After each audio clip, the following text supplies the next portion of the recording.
నమస్కారం. ప్రపంచ ఫుట్బాల్ అభిమానులు ఎంతో ఆసక్తిగా ఎదురుచూసిన 2026 ఫిఫా వరల్డ్ కప్ ముగిసింది.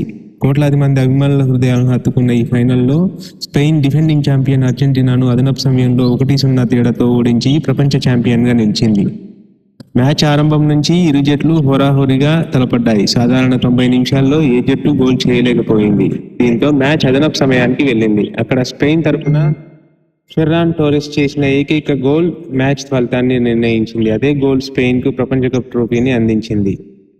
ఈ విజయంతో స్పెయిన్ తన రెండో ఫిఫా ప్రపంచ కప్ టైటిల్ను సొంతం చేసుకుంది. అంతేకాదు పురుషుల ప్రపంచ కప్తో పాటు మహిళల ప్రపంచ కప్ టైటిళ్లను ఒకేసారి కలిగి ఉన్న తొలి దేశంగా చరిత్ర సృష్టించింది.